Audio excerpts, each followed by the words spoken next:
시작을 하게 됩니다. 이제 점점 끝이 보이기 시작을 합니다. 이제 8권 남았어요. 8권. 66권 중에서 58권이 끝났고요. 이제 히브리서, 다음에 베드로 전후서, 요한 1, 2, 3서, 유다서, 그리고 계시록 하면 드디어 이제 창세기부터 계시록까지 마무리가 됩니다. 그 중에서 이제 히브리서가 오늘 13장까지 되어져 있는 마지막 남은 책 중에서 계시록 다음으로 긴 책 히브리서가 되겠습니다. 길기도 길지만 내용도 굉장히 무겁습니다. 히브리서를 쓴다라는 것 자체가 위로도 해줬다가 때로는 경고도 했다가 책망도 했다가 촉구도 했다가 이런 여러 가지 내용들이 다 함께 섞여져 있는 게 이제 히브리서입니다. 이들의 대상은 히브리라는 말, 히브리인의 조상이 누굽니까? 아브라함이죠. 히브리라는 말 뜻이 아마 강을 건너온 자 이런 뜻을 가지고 있다라고 봅니다. 아브라함이 강을 건너왔습니다. 그가 건넜던 강 이름이 유프라테스 강을 건너오죠. 갈대우르에서 가나안 땅으로 올 때 건너야만 했던 강이 이 유프라테스 강. 그래서 강을 건너온 사람이 히브리인들. 그래서 이 히브리서라는 것도 아브라함과 연관되어진 아브라함의 후손들, 다시 말하면 유대인들을 대상으로 하고 있습니다. 유대인들을 대상으로 하고 있는데 그 중에서도 구원받은 성도들도 있고요. 구원받았는데 약간 흔들리는 분들도 계시고, 그렇지 않고 오히려 이런 모습들을 대항하는 사람들도 있습니다. 이따 뒤에서 좀 더 보겠지만요.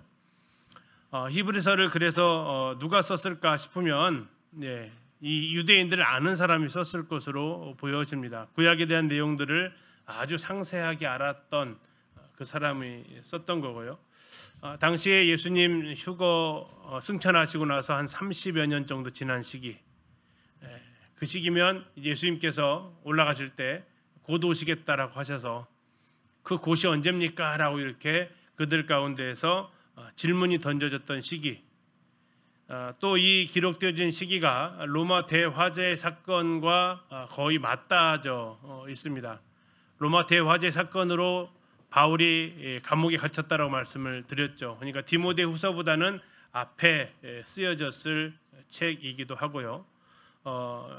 로마 대화재 사건과 이렇게 겹쳐져 있어서 당시의 시대적 분위기는 기독교에 대해서 이렇게 친화적이지 않고 약간 반감 있는, 결국 구원받았던 유대인들에게 있어서는 세상에서도 별로 환영받지 못하고 또 자기 민족들 가운데에서도 환영받지 못하는 사람들이었습니다.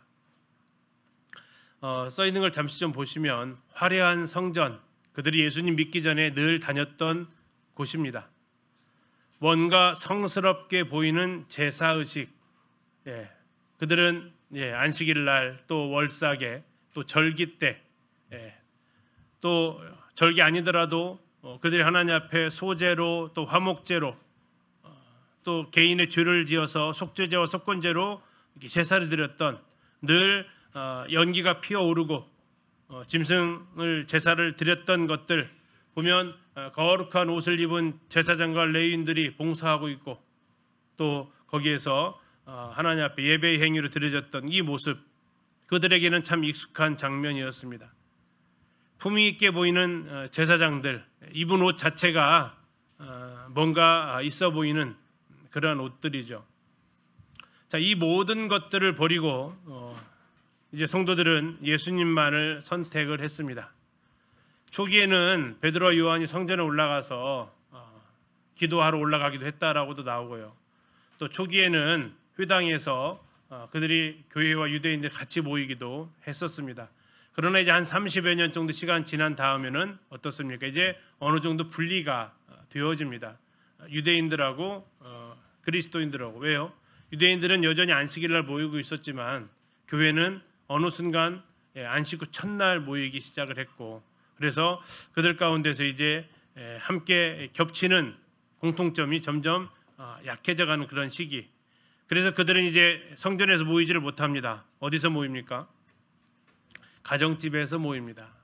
화려한 그 성전, 헤롯이 지은 그 화려한 성전이 아니라, 어마어마한 크기의 성전이 아니라 그냥 성도들이 몇 명이 둘러앉아서 앉아있는 그 초라한 가정집에 모여야만 합니다. 얼마나 성전과 비교가 됐겠습니까? 두 번째, 번제단에서 그 화려한 번제단 옆에 있는 물두멍 이런 걸 통해서 제사 드렸던 그것이 아니라 이제 자기들 눈앞에는 뭐가 있습니까? 포도주 그리고 무교병 한 덩어리. 이게 그들이 제사라고 드렸던 과거의 기억 속에 있었던 그 모습과 너무나도 어떻게 보면 참 초라한 이런 모습이었던 거죠. 또 지금 그때는 제사장들 레위인들이 그 옷을 입고 하나님 앞에 예배를 드렸는데 지금 내 앞에는 누가 앉아 있습니까? 뭐 제복 입은 사람도 아니고 가운 입은 사람도 아니고 그냥 평소에 보던 나와 똑같은 사람, 제사장 계급도 아니고 유대 그 레위 지파도 아닌 레위인도 아닌 형제들이 나와 동일한 모습을 가진 형제들이 이 예배를 인도하고 있고 또 거기에서 가르침을 하고 있고 이러한 모습들이 너무나도 이렇게 대조적인 모습을 보여지게 되는 거죠. 이들은 왜 이렇게 바뀌어졌느냐? 그들은 개종을 한 겁니다. 유대교에서 기독교로. 우리 사도행전 2장에서 오순절날 베드로가 설교했을 때 몇 명이 구원받아요? 3,000명. 그 뒤로 5,000명. 수많은 무리가 구원받으면서 그들 사이에서는 이렇게 이제는 초기에는 성전 출입을 했지만 이제는 집에서 모이는 것이 일상화가 됐습니다. 이들의 민족이 무슨 민족이라고요? 유대인입니다. 유대인들은 명절이 있습니다. 우리도 명절이 있잖아요. 설날과 추석. 명절날은 뭐 합니까? 가족이 다 모입니다. 가족들이 다 모여요. 그 시간이 그들은 정말 즐거운 시간이었습니다. 그런데 어느 순간부터 그 명절에 가기가 꺼려지는 신분이 돼버렸습니다. 왜 그렇죠? 배신자 프레임이 씌워진 겁니다. 배교자라는 거죠. 배도했다. 이 유대교를 배교한 겁니다. 그 친척들의 눈에는 이들이 예수님을 믿은 사람들이 아니라 배신자입니다.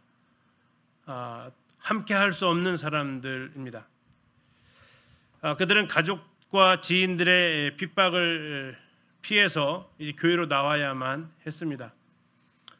다 믿지 않는 가족 가운데 나 혼자 믿는다라는 게 어떤 느낌일까요? 경험해 보신 분들이 우리 저 뒤에 소장님 계신데 몇 분 계세요, 그렇죠? 그게 어떠한 힘듦으로 다가오는지. 지금 저희 상관에 계신 둘째 누님이 저희 가정에서 제일 처음 예수님 믿으셨거든요. 그 누님이 제가 태어나기 전부터 예수님을 믿으셨어요. 그분이 이제 전도를 하는데 그 위에 막강한 큰 누님이 계시거든요. 큰 누님한테 전도를 하니 이게 먹혀요. 먹히지 않을 뿐만 아니라 머리카락을 많이 뽑힘을 당했습니다. 참 박해를 많이 받으셨어요. 왜요? 이 가족 중에서 누가 한 명이 제일 처음으로 믿음을 시작한다는 것이 이 결코 쉬운 일이 아니었던 거죠. 오늘날에도 뭐 그러한 일들이 일어나는데 당시에는 얼마나 더 큰 어려움들이 있었겠습니까? 제가 중학교 때 그 조희선 자매님 있었어요. 지금 이제 용인에 있는데 그 자매님도 믿음 안에서 살다 보니까 그 언니랑 같이 신앙생활 하는데 핍박을 참 많이 당했죠. 그 이야기를 같은 학생인데 저랑 동갑인데 그 이야기를 들었을 때 저는 아무런 박해도 없이 형님 누님들이 오히려 교회 가라고 버스비 대줘가지고 그 혜택을 받으면서 나왔는데 같은 전주 안에서 교회 나오기까지가 그렇게 힘들었던 그 이야기들, 때로는 머리가 깎이고 목에다가 예수장이라고 이렇게 쓰고 다녀야 했고 이러한 고통들, 또 뭐 다른 형제들도 갑자기 일요일날 교회 가려면 토요일날 어마어마한 반일을 주고 이거 다 해서 토요일 하루 내내 하고 다 못 끝나잖아요. 일요일 아침 해 뜨자마자 나가서 그 일하고 그냥 시간 늦을까 봐 막 뛰어서 교회를 오는 일들, 이게 한국 교회 초기에도 있었던 일인데 이것과는 정말 차원이 다른 핍박이, 그들은 이제 유일신 하나님이신데 예수를 하나님의 아들이라고 고백하는 이 가족들의 모습을 보면서 그들 눈에는 정말 마귀가 낀 거죠. 귀신이 낀 거예요. 그래서 오히려 그들은 이게 정당한 핍박이었고 빨리 이 기독교라는 거기에서 꺼내오는 게 그들은 잘한 것이라고, 그래서 바울이 막 예수 믿는 자들을 가서 잡으러 다녔던 것처럼 그러한 것들이 하나님 잘 믿는 것처럼 생각했던 그 시대, 그들은 이 믿음의 생활을 해왔다라는 겁니다. 외적으로 가족들로부터 핍박을 합니다. 뒤에 나오지만 경제적으로 유산 상속 하나도 못 받습니다. 또 집안에 있는 것들에 대해서 아무런 권한을 전부 다 누리지 못하고 박탈당하게 됩니다. 뿐만 아니라 유대인들은 출의를 합니다. 출교를 하고, 그래서 출교를 했을 경우에 요한복음 9장에도 그것이 잠깐 보여집니다. 유대인들에서 출교를 하게 되면 그를 죽여도 그는 이미 출교된 사람이기 때문에 책임을 묻지 않는 일들이 벌어져서 언제든지 그는 죽음의 위기에 내몰리는 이러한 가운데 처해야만 했습니다. 자, 이게 믿음을 선택한, 예수 그리스도를 주로 고백한 그 이후로 그들에게 갑자기 많은 것들이 달라져 버린 상황이 지금 이제 히브리 성도들에게 있습니다. 그런데 그들은 견뎠습니다. 견뎌냈어요. 참아냈습니다. 그런데 뭐가 문제가 될까요? 과연 내가 잘 가고 있는 걸까? 이게 짧게 끝나면 괜찮을 텐데 시간이 아까 30년 이상 갑니다.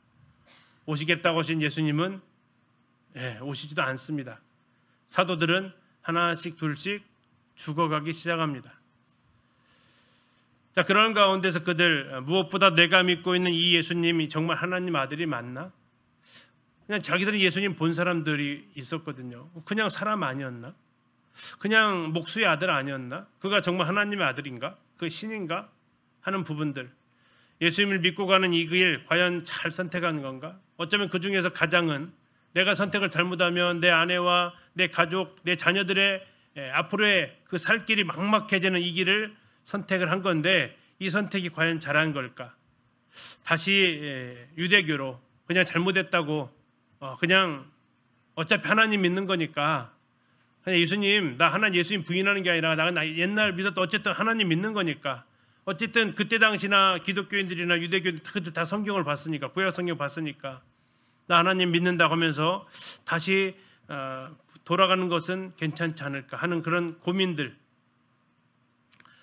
자, 이들을 어떻게 붙들어둘 수 있을까 하는 거죠. 그런 일들이 지금 벌어지고 있다라는 거예요. 어쩌면 주일날 모였는데 A라는 형제가 안 보이는 거예요. A 형제 어디 갔대? 가족들이 막 설득해가지고 결국은 돌아갔대. 이런 성도들이 생기는 겁니다. 어떤 이제는 가족들이 와가지고 난장판 피워가지고 매 맞아가지고 지금 몸도 제대로 못 거느라고 지금 누워 있대. 이런 일들. 이런 일들이 교회 안에서 일어나고 있을 때 어떻게 그들을 붙잡아 줄 수 있을까 하는 거죠.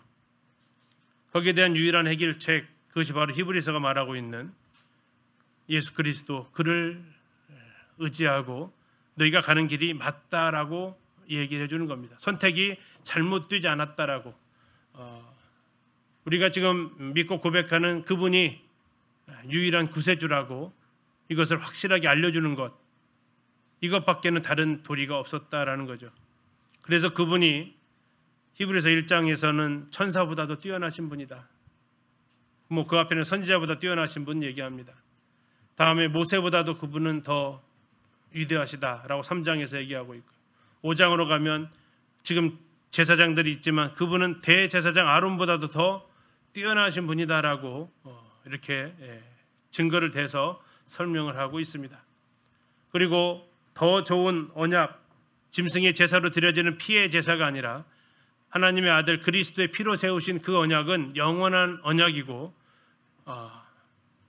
짐승들로 통해서 드려지는 뭔가 있어 보이는 듯한 저 제사는 매년 드리는 피의 제사이지만 영원히 죄를 없애하지 못한다. 그러나 하나님의 아들 예수 그리스도의 피는 단번에 모든 우리의 영원한 속죄를 이루셨다라는 사실, 더 나아가서 그리스도를 통해 받는 그러한 고난이 유대교의 편안함보다는 더 낫지 않냐라고, 믿음의 선배들이 그 길을 갔다라고 히브리 11장에서 바로의 아들로서의 혜택을 모세는 다 거절했다고, 오히려 모세조차도 그 믿음의 길을 가면서 고난이 시작되었다고, 너희들이 가는 길이 잘못된 길이 아니라고.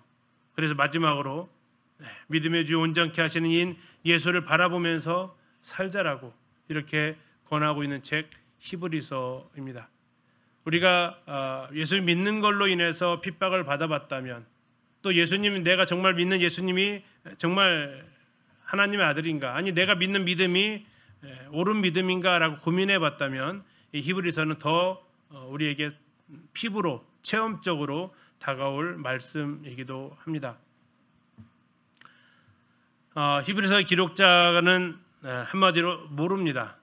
누가 썼는지 몰라요. 초기에는 바울이 기록했다고 주장을 했었습니다. 왜 그러냐면 성경을 쓸만한 사람 중에서 이토록 구약을 잘 알고 잘 풀어낼 수 있는 사람이 많지 않았을 것이다 라고 생각했기 때문에 그렇습니다. 그런데 히브리서 1장을 딱 펴서 읽으면 알겠지만 바울이 쓰던 편지 형식과는 전혀 다릅니다. 물론 갈라디아서 1장에 나와 있는 그 표현을 빌리면 흡사할 수도 있겠지만 그것과도 다릅니다. 그래서 이 히브리에 쓰여진 문체가 바울의 지금까지 써왔던 13편의 서신과는 너무 많이 다르다. 그래서 바울이 쓴 것으로 지지를 받지 못합니다. 그러나 바울은 공적인 서신에서 또 개인적인 감정이 들어간 서신에서 문체가 변하기도 하잖아요. 고린도서나 갈라디아 쓸 때는 굉장히 격하게 쓰기도 하고, 로마서 또 쓸 때는 굉장히 논리적으로 쓰기도 하고, 빌립보서나 이거 쓸 때는 굉장히 또 감성이 풍부하게 쓰기도 하고, 하나의 문체가 다 한 사람이 똑같은 문체를 쓰는 건 아니니까 문제가 되지 않냐라고 하지만, 바울은 어쨌든 그가 쓴 서신에는 자기를 밝혔는데 여기에는 바울이라고 쓴 부분이 하나도 없다라는 사실이 바울이 썼다라고 보기는 어렵다라고 이야기를 합니다. 그러면 누가 후보가 될 수 있을까? 누가가 썼나? 근데 누가는 헬라인이기 때문에 이렇게 구약에 대해서 자세히 알기가 쉽지 않았을 것이다. 바나바가 썼나? 바나바도 레인 헬라파 유대인이기 때문에 가능하지 않았나? 실라가 썼나? 빌립이 썼나? 브리스겔라 아굴라 썼나? 또 요새 많이 하는 것은 아볼로가 쓰지 않았나? 이런 것들에 대해서 이름이 올라와 있습니다. 그러나 성경이 누가 썼는지를 감추고 있다면 우리는 굳이 알 필요는 없다라는 거죠. 그래서 라본을 보시면 히브리서의 기록자는 모릅니다. 이게 제일 정확한 표현입니다. 왜요? 성경이 안 밝히고 있으니까. 그러나 히브리서가 영감받은 하나님의 말씀이다. 하나님이 쓰셨다라는 것에 대해서는 변할 수 없다라는 거고요.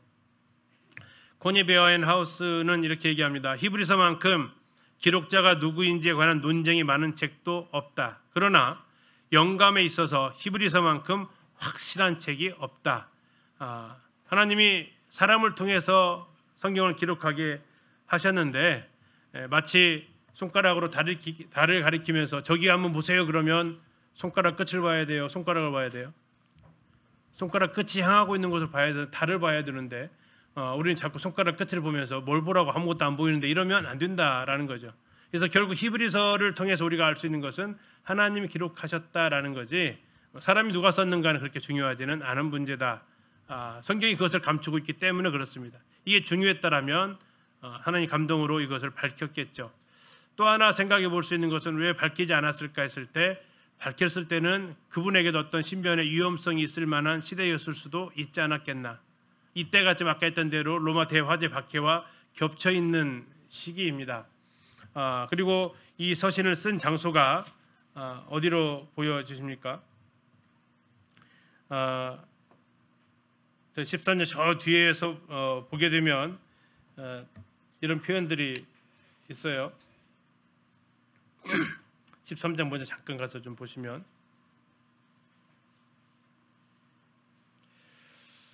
13장 23절 우리 형제 디모데가 놓인 것을 너희가 알라. 다음에 14절 이달리아에서 온 자들도 너희에게 문안한다. 이렇게 표현들이 되어져 있습니다. 그래서 디모데가 언급되어져 있고 그러면 디모데와 아주 가까운 사람일 거고요. 또 이탈리아에서 온 사람들이 있었다. 그러면 로마의 상황을 들려주었을 상황이기도 할 겁니다. 이탈리아에서 온 자들이 문안한다 했기 때문에 이탈리아에 쓴 것은 아닌 것 같고요. 장소도 정확히 밝히지 않고 있죠. 어디서 이것을 썼는지도 정확히 알기는 쉽지는 않습니다. 그래서 아마도 이름이 밝혀질 경우에 그 어떤 위험의 부분들이 있다라는 거. 지난번에 복음서 할 때 그런 말씀을 잠깐 드렸는데 마태복음과 마가복음에는 예수님께 향유 부은 여인의 이름이 나와요, 안 나와요? 안 나옵니다. 요한복음에 가서야 그게 베다니 마리아였다라고 이름이 언급이 되어지고 있다라는 거죠. 그 이유 중에 하나가 아마도 그것을 썼을 때 베다니 마리아라고 이름이 지명을 하게 되면 그 신변에 위험이 있을 수 있기 때문에 자제를 한 부분으로. 근데 요한복음은 AD 90년경에 썼기 때문에 이미 베다니 마리아는 돌아가신 분이기 때문에 이제 이름을 언급해도 어려움이 되지 않는 그런 것들을 같이 연결되어지다 보면 아마도 기록자가 이름을 밝힐 수 없는 것이 이때 당시 분위기 자체도 그렇고요. 그러지 않나 생각돼 봅니다. 그러나 제일 중요한 것은 히브리서는 하나님의 말씀이다. 이건 변할 수 없다. 이건 성경을 읽어보신 분은 누구나 다 동의하는 부분이기도 합니다. 자, 언제 기록이 됐느냐? 누가 썼는지를 모르기 때문에 언제 썼는지도 정확히 추측할 수는 없습니다. 다만 몇 가지 단서가 있는데요. 성전 예배가 드려지고 있다라는 겁니다. 9장에서 성전에서 예배를 드려지고 있다. 해마다 드리고 있다라고 이렇게 10장에서도 언급하고 있어요. 그러면 적어도 성전이 기능을 하고 있다라는 거고요. AD 70년에 티토스 장군에 의해서 성전이 무너지죠. 그러면 결국 이것은 몇 년 전에 써야 돼요? 70년 이전에 썼을 거다라는 겁니다. 두 번째, 히브리서 12장에서 아직 피 흘리기까지는 않았다라고 이렇게 이야기를 합니다. 핍박이 전혀 없었던 것은 아닙니다. 그러나 아직 피 흘리기까지는 싸우지 않았다라고 히브리서 12장에서 이야기를 하고 있어요. 자, 그것을 봐서는 아직까지 그 대박해처럼 일어나는 바울의 순교 이후에 그런 대박해처럼 일어난 모습은 아닌 것 같다. 그래서 아마도 바울 돌아가시기 전일 것이다라고 추측을 해보는 겁니다. 세 번째로는 교회의 복음이 증거되어지고 있었다라는 겁니다. 히브리 2장 3절에서 이 구원은 처음에 주로 말씀하신 바요 들은 자들이 우리에게 확증하고 있다 이렇게 해서 복음이 전달되어지고는 있었고 교회 안의 인도자들도 13장 7절에서 하나님의 말씀을 가르치고 있었고 그들에게 본이 되는 삶을 통해서 목자 일을 감당하고 있었다라고 나오기 때문에 초기 단계도 아닐 것 같다. 성전을 출입하는 단계가 아니라고 그랬잖아요. 그래서 대략 64년도 AD 64년 7월 19일 날 로마 대화제가 일어납니다. 그래서 그 어간이 아닐까. 이게 맞물려 있다라고 좀 보는 이유 중에 저것이 있습니다. 만약에 저게 로마 대화제 이후에 있었던 일이다 그러면 이제 박해가 막 시작하는 거고요. 약간 이전이다 그러면 지금 분위기가 점점점 박해로 몰아가고 있는 듯한 이런 모습들이 나오기 시작하는 그 시기로 이렇게 볼 수 있겠습니다.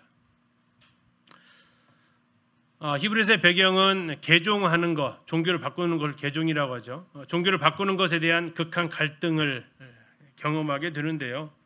우리나라에서도 개종하는 것에 대해서 반발이 꽤 많습니다. 우린 대대로 이렇게 불교 집안이야 하면서 너 개종하는 거 허락 못해. 네가 개종하는 그 순간 우리 집에 우리 가문에 뭐가 들어온다고 그래요? 마가 낀다든지 재난이 닥친다든지 하면서 이렇게 심하게 더 반대를 하죠. 아예 종교가 그 집안에 없었으면 이런 것들에 대해서 조금 더 그래도 좀 괜찮은데 이미 조상 대대로 믿고 내려오는 종교가 있었다면 그 핍박은 더 심하게 됩니다. 제 고향에 있던 그 형제도 이렇게 중학교 때 침례를 받았는데 도망와가지고 저희 집에서도 자고 예배당에서 자고 뭐 이런 일들이 있었어요. 근데 박해를 받는 거죠. 어떤 박해가 있습니까? 지난날의 모든 관계를 끊어야 합니다. 다시 말하면 부모님들이 뭐라고 그래요? 너 예수 믿으려면 뭐하라고 그래 이제? 나가! 족보에서 파버린다. 뭐 이런 식으로 이렇게 이야기를 합니다. 선택해. 나야 네가 믿는 예수야 하면서 강요를 하기도 합니다. 이것은 그러나 우리는 가문 얘기지만 이스라엘은 가문이 아니라 민족 이야기라는 거죠. 민족. 그래서 우리 집에서만 핍박받는 거예요. 예를 들어 교회 다닌다고 하면 옆집에서는 뭐라고 해야 하네요? 네가 믿든 말든 뭐라고 그건 안 해요. 근데 이게 민족으로 딱 들어가면요, 옆집도 뭐라고 그래요? 같이 핍박을 하게 됩니다. 이제 그 마을 공동체 안에서 이방인 취급을 받아야만 하는 이런 시련을 받아야 되는 것들, 어떠한 어려움들이 있었느냐, 당시 문헌으로 이렇게 보면 대표적인 이 5가지를 이야기합니다. 첫 번째, 가족들에 의한 상속권이 박탈되면서 이스라엘 회중으로부터 축출된다, 출교당한다라는 겁니다. 요한복음 9장에서 잠깐 나옵니다. 자, 가족들에 대한 상속권 박탈, 아무런 재산을 물려받지 못합니다. 그리고 그 마을 공동체로부터도 추방을 당하는 겁니다. 두 번째, 고용의 기회 상실, 직장을 얻을 수 없다라는 겁니다. 그리고 그가 가진 모든 것들 또 박탈, 이게 유산이 아니라 자기 소유의 그 집, 거기서도 이제 쫓겨나가야 되는 이런 일들. 육체적 또 정신적인 고통, 다음에 공개적인 멸시와 조롱, 때로는 감옥에 갇히고 죽음을 감수해야 되는 것을 의미했다라는 겁니다.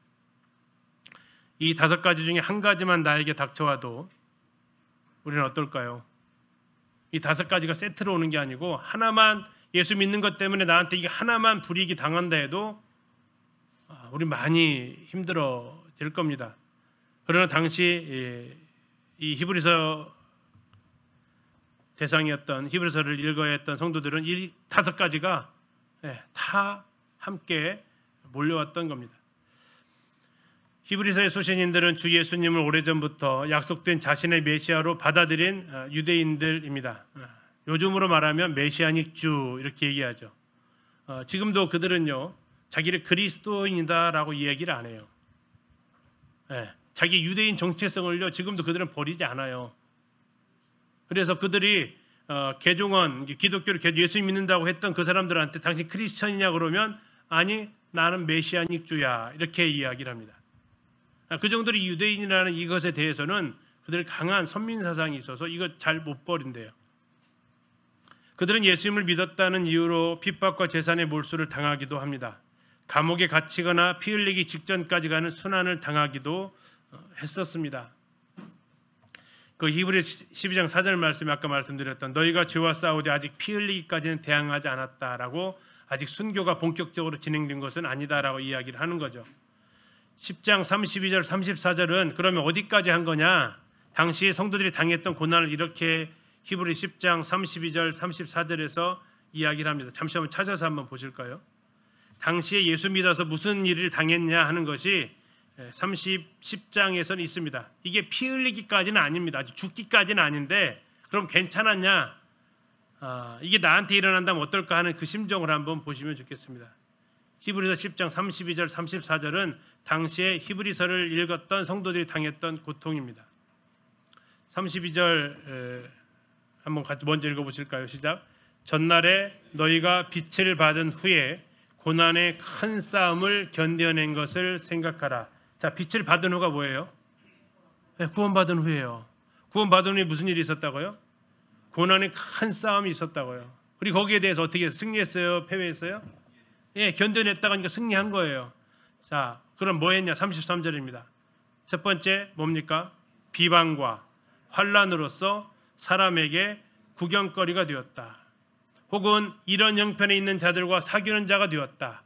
이런 형편에 있는 게 뭡니까? 비방과 환난을 받고 있는 사람들과 같이 이제 교제권에 있는 사람들이 되었다라는 겁니다. 34절 너희가 갇힌 자를 뭐 해줬습니까? 동정해 줬습니다. 너희 소유를 어떻게 됐어요? 빼앗겼습니다. 근데 그걸 어떻게 받았다고요? 기쁘게 그걸 받았다라는 겁니다. 그 이유는 더 낫고 영구한 소유가 있는 줄, 그 소망을 가지고 있었다라는 거예요. 이게 당시에 히브리서를 읽어야 했던 성도들의 삶의 모습이다라는 겁니다. 내가 예수님 믿었더니 고난의 큰 싸움이 나에게 닥쳐옵니다. 예수님 믿었더니 비방합니다. 언제부터 네가 하면서. 그리고 환난이 닥쳐옵니다. 나만 그렇게 온 줄 알고 예배당에, 그 성도집에 뭐 예배당도 없었으니까 성도집에 왔더니 저쪽도 눈탱이가 맞아가지고 온 거예요. 저쪽도 그냥 머리끄댕이에 뜯겨가지고 온 거예요. 왜 그랬어? 무슨 일 당했어? 했더니 나랑 비슷한 일을 지금 당한 거예요. 이런 형편의 자들과 사귀는 자가 되었다고요. 그러면서 근데 우리는 아무것도 아니야. 우리 중에 어떤 형제는 지금 갇혔대. 감옥에 들어갔대. 라고 하는 겁니다. 34절에 얘기하는 거죠. 자, 그러는 과정 속에서 비방과 환난을 받는 속에서도 갇힌 자가 있다는 소식을 들으니까 같이 가서 면회해주고 동정해주고 있다라는 거죠. 동병상련처럼. 그리고 어느 순간 또 한 형제는 와서 이야기하는 겁니다.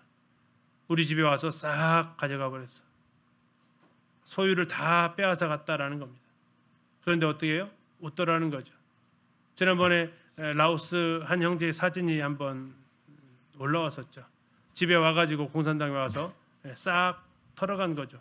근데 그 모습을 보면서 망연자실하고 있는 모습이 아니라 감사하고 있는 그 형제의 모습이 이렇게 사진을 찍어서 보내오셨습니다. 지금도 일어나고 있는 모습이기도 하죠. 예수 믿는 것 그 한 가지 이유 때문에 부도덕한 일을 한 것도 아니고 사람들한테 피해를 준 것도 아닌데 오직 예수 믿었다라는 예수님을 믿었다는 이유 하나로 지금도 핍박과 재산을 몰수당하는 일들, 감옥에 갇히는 일들이 일어나고 있는 거죠.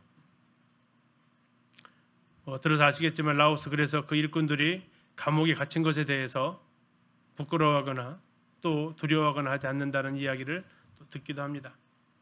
당시 성도들은 로마의 핍박을 받고 있었을 뿐만 아니라 유대인 공동체 안에서 이단이라고 낚인 찍히고 가족에게서 버림을 받았습니다. 자기 민족이 배척하는 예수님을 주로 시인하고 예수님 편에 서 있었기 때문입니다. 유대교에 비해서 기독교는 예루살렘 성전이나 회당도 없었고 가정집에서 모였습니다. 거룩한 제사도 변변한 레인이나 제사장 같은 스승도 없이 그들은 정말 초라한 가정집에 떡과 잔 하나 놓고 자기랑 별 다를 바 없는 그 형제의 인도로 이렇게 예배를 드리면서 모였다라는 거죠. 그러면서 나오는 게 뭡니까? 내가 잘못 선택한 것 같다고 돌아가려는 사람들이 있었다라는 겁니다. 이에 성경적 진리에 대한 이해가 부족한 성도들 중에 유대교로 돌아가려고 했던 사람들이 있었고 유대인 기독교인들은 뿔뿔이 흩어질 위기에 처하게 됩니다. 배교의 가능성이 현존하고 있었고 이것을 방지하기 위해서는 이 히브리서를 쓴 기자 하나님은 그리스도의 충분성 그리고 우월성을 가르쳐야만 했습니다. 그리스도의 진리를 따라서 방황하는 것이 얼마나 그릇되고 잘못된 것인지를 알려주어야만 했습니다. 유혹과 핍박 가운데서 흔들리면 안 된다라고 그것을 경고해 주어야만 했습니다. 그 밑에 부분은 지금 그 핸드북에 있는 것과 좀 더 보강을 한 부분인데요. 자, 누가 이 수신자냐라는 겁니다. 세 부류로 나눌 수 있다라는 건데 일단 큰 부류입니다. 하나는 구원받은 사람들, 구원받은 유대인들, 또 한 사람은 구원받은 적이 없는 유대인들이라고 하는 겁니다. 자, 그리고 다시 구원받은 유대인들을 두 부류로 나눕니다. 한 부류는 그리스도를 믿었습니다. 그런데 헌신하기까지 않은 사람들을 약간 두려워하는 사람들, 그러나 믿음 자체는 분명한 사람들. 근데 요한복음 12장에 나와 있는 사람들 이런 표현이 나와요. 관리 중에도 그를 믿는 자가 많되 바리새인들 때문에 드러나게 말하지 못하니 이는 출교를 당할까 두려워하는 사람들. 사람의 영광을 하나님의 영광보다 더 사랑했다라는 평가를 받게 되는데 그런 사람들이 있었다라는 겁니다. 또 그리스도를 확신하고는 있었지만 그 믿음이 내가 정말 맞나? 이 길이 정말 확실한가? 이렇게 흔들리는 사람들. 그래서 대상이 크게 두 대상이다라는 거. 구원받은 사람들, 또 하나는 구원 안 받은 사람들. 구원받은 사람들 중에서도 사람들의 이목이 두려워하는 사람들, 아니면 두 번째로는 내가 믿는 것이 맞나? 그 믿음, 사람들에 대한 두려움보다는 정말 내가 믿고 있는 이 신앙이 바른가 하는 것에 더 이렇게 흔들리는 사람들, 이런 사람들이 쓰여 있다라는 겁니다. 여기서 이제 우리가 주목해야 될 것 중에 하나가 이 유대인들 대상으로 쓴 것인데 거듭나지 않은 사람들도 이 히브리서의 대상으로 들어가 있다라는 겁니다. 그렇게 되면 히브리서를 읽으면서 반론이 나옵니다. 무슨 반론이 나오냐? 거기 보면 형제들아 이렇게 나옵니다. 형제들아라고 했는데 왜 이 형제들아라고 했을 때 이게 구원 안 받은 사람을 형제들이라고 할 수 있냐라는 거죠. 그것 때문에 히브리서는 전부 다 구원받은 사람들을 대상으로 썼다라고 이렇게 이야기하면서 안 풀리는 해석, 난해 구절이 등장하게 됩니다. 이게 지금 구원 안 받은 사람처럼 지옥 갈 사람처럼 표현되어진 구절들이 있어요. 히브리서 읽다 보면. 근데 그것이 왜 그러느냐? 바로 그들이 예수님 믿는다고 고백했지만 사실은 진짜로는 거듭난 적이 없었던 이런 사람들이 있었다라는 겁니다. 그러면 아까 말씀드렸는데 왜 그들을 가리켜서 형제들아라고 이야기를 하냐? 그 부분은 이따가 좀 말씀드리겠습니다. 자, 그래서 개종한 자들에게 유대교로 돌아와라. 부모들이, 친구들이, 그 대표자들이 설득을 했겠죠. 뭘로 설득했겠습니까? 우리에게는 선지자들이 물려준 유산이 있지 않냐? 율법일 겁니다. 하나님의 선택된 백성의 역사 가운데 피었던 천사들의 빛나는 사역들이 있지 않냐? 그래서 천사 숭배 사상이 이들 가운데 있었습니다. 세 번째, 율법의 수여자로서 뛰어난 모세, 우리가 이 모세를 믿고 있지 않냐? 훌륭한 군대 장관 지도자였던 여호수아와 같은 지도자가 있는 민족이지 않냐? 아론 대제사장, 우리는 그분이 있지 않냐라는 겁니다. 이게 지금 그리스도가 이들보다 뛰어나다라는 걸 그래서 히브리서에서는 언급하고 있다라는 겁니다. 선지자들보다 뛰어나다, 천사들보다 뛰어나다가 1장에서 이야기하는 겁니다. 모세보다 뛰어나다라는 것이 3장에서 이야기하는 거고요. 여호수아보다 뛰어나다는 4장, 아론보다 뛰어나다라는 것이 5장에서 그들이 지금 유대교로 이렇게 신봉하고 있는 사람들이 자랑하고 있는 것들이 있어요. 그게 뭐라고요? 선지자, 천사, 모세, 여호수아, 아론. 그러나 예수님은 그들보다 더 뛰어나시다, 더 위대하시다라고 지금 이제 히브리서에서 그걸 이야기해 주는 겁니다.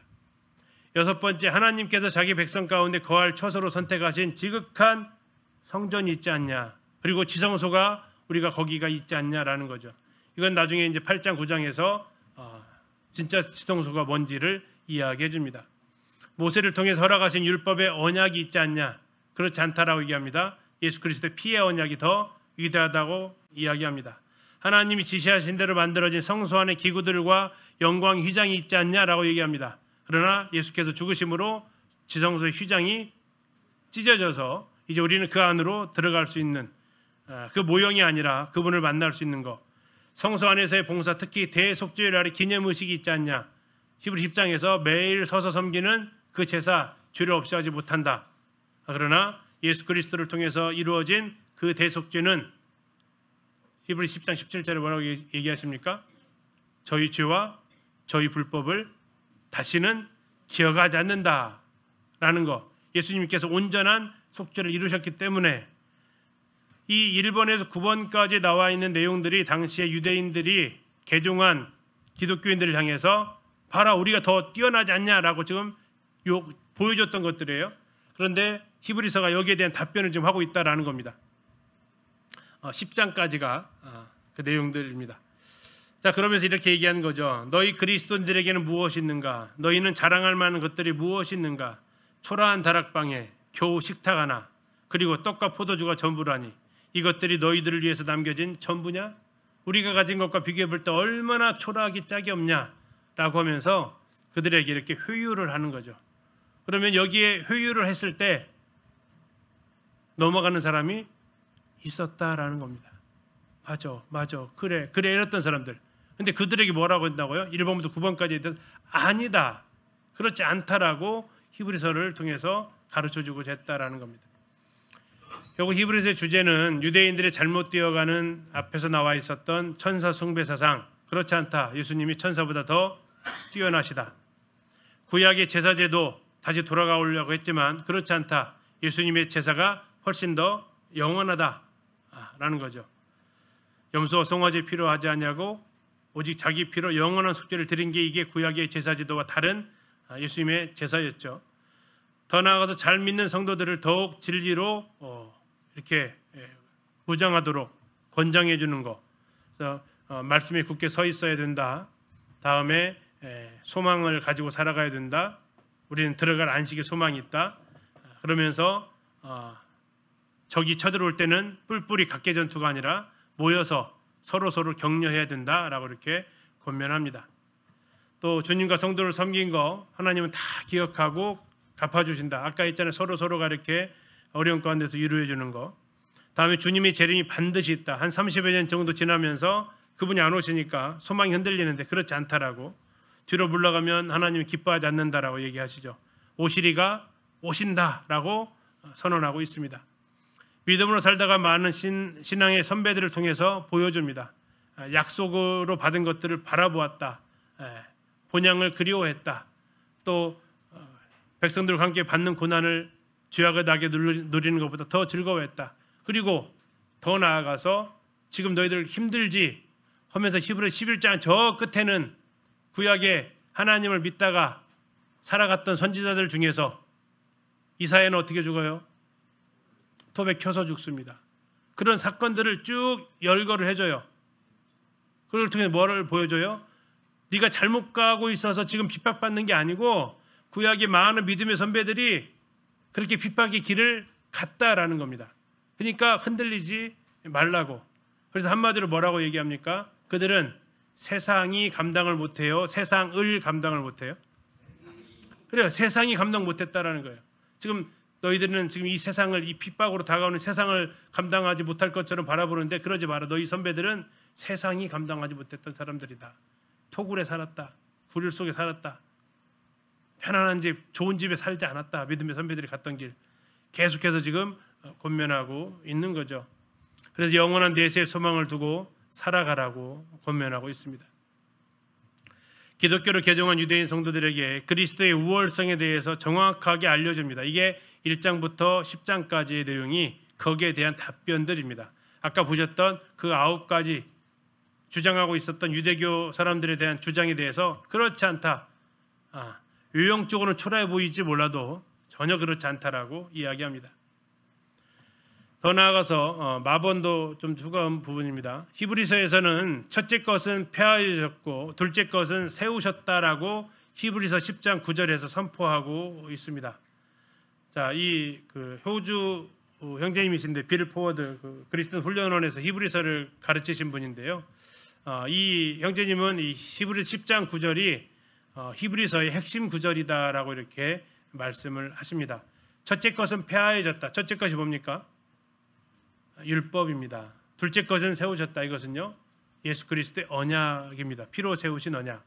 이게 히브리 10장 9절이 그것을 말하고 있죠. 제가 읽어드리면 그 후에 말씀하시기를 보시옵소서 내가 하나님의 뜻을 행하러 왔나이다 하셨으니 그 첫째 것을 폐하심은 둘째 것을 세우려 하십니다. 지금 유대교는 그러면 첫째 거예요, 둘째 거예요?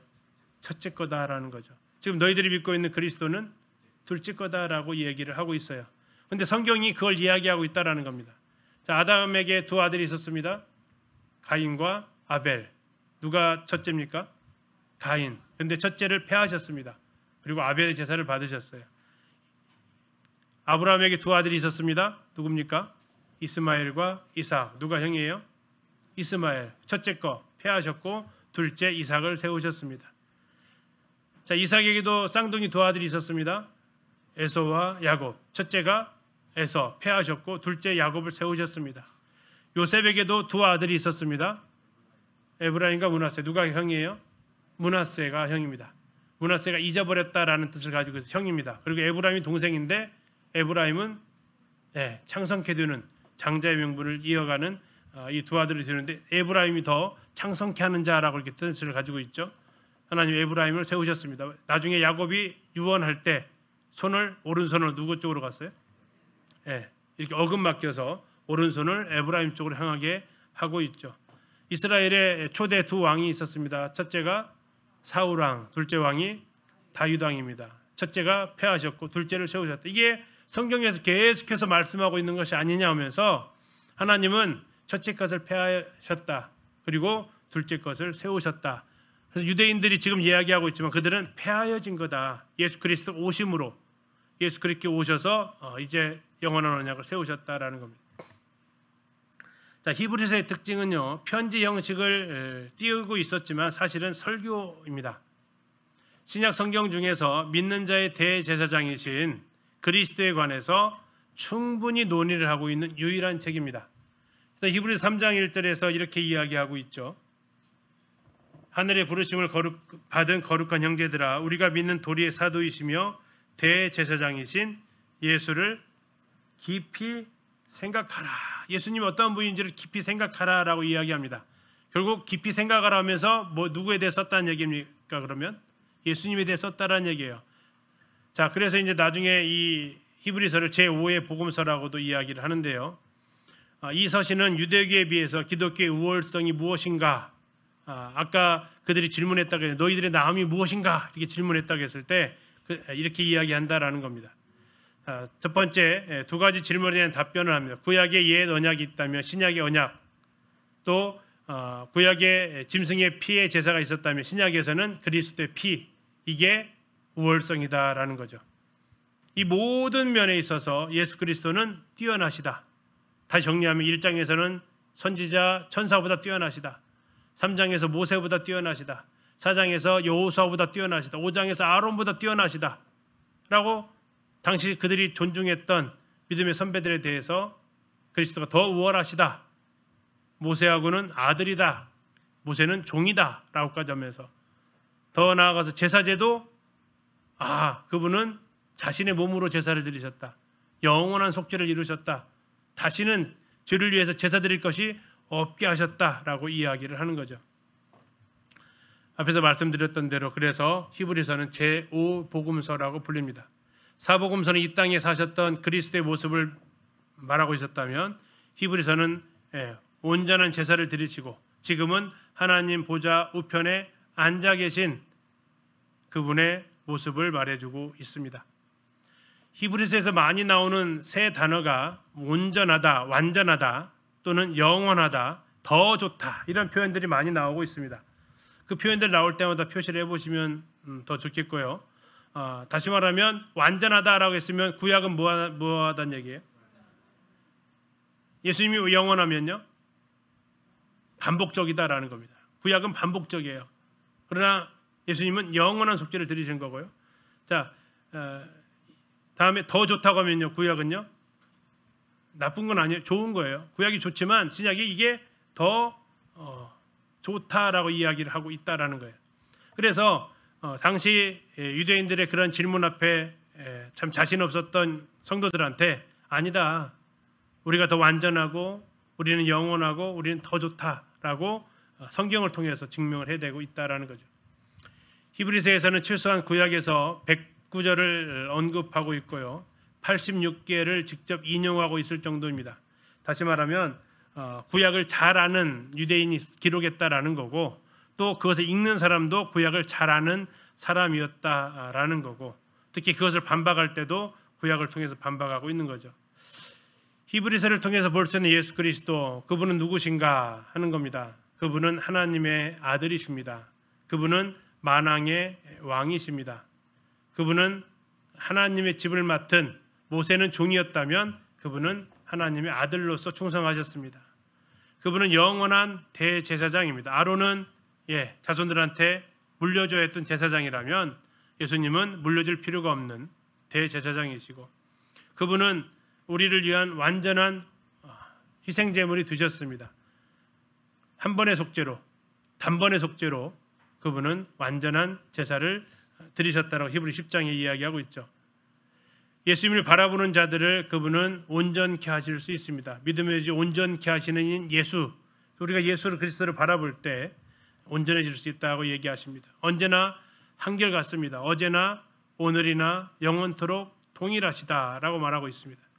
또한 그분은 큰 목자이시다라고 얘기합니다. 히브리서는 경고하고 있습니다. 하나님의 말씀을 무시하게 되는 것, 하나님의 말씀을 의심하고 불순종하는 것, 하나님의 말씀에서 떠나는 것, 하나님의 말씀을 경멸하는 것, 하나님의 말씀을 거역하는 것. 자, 여기에 대해서 이제 이게 구원받은 사람이 이렇게 할 수 있는가 하는 그런 부분들도 있잖아요. 그러나 이 부분에서는 아까 말씀드렸던 대로 히브리서를 읽는 그 청중 중에는 믿지 않는, 믿었다고 고백은 했으나 진짜로 믿지 않는 사람이 있었다라는 거죠. 자, 히브리에 나타난 권면들이 있는데요. 두려워해라, 안식에 들어가기를 힘써라, 믿는 도리를 굳게 잡아라, 자, 이런 표현들은 다 성도들을 향해서 지금 하는 표현들입니다. 은혜의 보좌 앞에 담대히 나아가라. 완전한 데 나아가라. 참 마음과 온전한 믿음으로 하나님께 나아가자. 믿는 도리의 소망을 움직이지 말고 굳게 잡자. 서로 돌아봐 선행과 사랑과 선을 격려하자. 무거운 것을 버리자. 인내로 우리 앞에 당한 경주를 경주하자. 은혜를 받자. 영문 밖으로 나아가자. 제사를 찬미의 하나님께 드리자. 이렇게 나와 있는데, 자, 앞에서 말씀드렸어요. 왜 구원받지 않은 사람들이 들어가 있냐? 그런데 왜 형제들이라고 불렀느냐? 아까 이 히브리서를 기록한 사람이 누구예요라고요? 유대인. 이것을 읽는 사람도 유대인. 자, 그것이 나중에 사도 바울이 또 베드로가 설교할 때 그 중에서 구원받지 않은 사람들이 있었어요. 그때 바울이 사도 베드로가 뭐라고 표현하냐면 형제들아라고 그런 단어를 쓰고 있다라는 거예요. 히브리서를 유대인이 썼다면 히브리서에서 형제들아라고 쓰여진 부분이 반드시 구원받은 형제냐? 그렇지 않을 수 있다라는 반증이죠. 왜 그렇습니까? 유대인들은 자신들의 민족을 향해서 뭐라고 불렀다고요? 형제들아라고 불렀다고요. 제가 사도행전 2장 29절 한번 읽어드리면, 오순절날 베드로가 이스라엘 백성들을 향해서 했던 설교입니다. 이들이 구원받은 사람인지 아닌지 한번 듣고 판단 한번 해보시면 되겠습니다. 2장 29절 제가 읽어드릴게요. 성경 찾으셔도 괜찮겠습니다. 형제들아, 내가 조상 다윗에 대하여 담대히 말할 수 있노니 다윗이 죽어 장사되어 그 묘가 오늘까지 우리 중에 있도다. 그는 선지자라. 하나님이 이미 맹세하사 그 자손 중에서 한 사람을 그위에 앉게 하리라 하심을 알고. 36절입니다. 쭉 가서 형제들아 가서 마지막 끝나는 부분입니다. 그런즉 이스라엘 온 집은 확실히 알지니 너희가 십자가에 못 박은 이 예수를 하나님이 주와 그리스도가 되게 하셨느니라. 자, 여기서 말하는 형제들은 구원받은 사람들이 아니다라는 거죠. 그들은 나중에 37절에서 형제들아 우리가 어찌할꼬 이렇게 탄원을 합니다. 그들 사이에서 민족이 같은 민족에서 아브라함을 조상을 하고 있는 그 민족이기 때문에 서로를 향해서 형제들아라고 부를 수 있었다라는 겁니다. 바울이 했던 말을 잠시 좀 보면요. 13장 26절입니다. 형제들아, 아브라함의 후손과 너희 중 하나님을 경외하는 사람들아, 구원의 말씀을 우리에게 보내셨거늘, 이렇게 나와 있습니다. 자, 아브라함의 후손과 너희 중 하나님을 경외하는 사람들을 가리켜서 형제들아라고 이야기를 했습니다. 이것도 역시 구원받은 사람들이 아닙니다. 구두자들입니다. 비시디 안디옥에 있었던 회당에 있었던 이 사람들, 예수님 믿지 않는 사람들을 가리켜서 형제들아라고도 했습니다. 심지어 23장 5절에서는 이렇게까지도 이야기를 합니다. 23장 5절은 이제 사내들인 공의가 소집이 되어졌습니다. 사내들인 공의가 소집이 되어져 있었던 상황에서 한쪽은 사두개인들이고 한쪽은 바리새인들이었습니다. 그때 바울이 한 말이 5장에 이렇게 얘기합니다. 바울이 이르되 형제들아, 나는 그가 대제사장인 줄 알지 못하였노라. 자, 여기서 말하는 형제들아도 누구예요? 네, 유대인들, 바리새인과 사두개인들이었단 말이에요. 그래서 유대인들이 유대인을 부를 때 형제들아라고 말하는 것은 그렇게 어색한 표현이 아니다. 그래서 이제 히브리서에서 난해 구절이라고 되어져 있는 것이 있어요. 어떻게 구원받았다가 구원이 취소될 수 있는가 하는 그런 부분들 같은 것이 나오는데, 이 부분들로 해석을 하게 되면 그런 부분들이 좀 자유롭게 해석이 되기도 합니다. 그래서 이 부분을 좀 미리 말씀을 좀 드립니다. 이 부분도 이제 아까 앞에서 말씀하셨던 그 훈련에서 강의하셨던 그 빌포드 형제님께서 언급한 부분이기도 합니다. 자, 10분 쉬셨다가 이제 구조하고 1장을 같이 살펴보도록 하겠습니다. 10분 쉬도록 하겠습니다.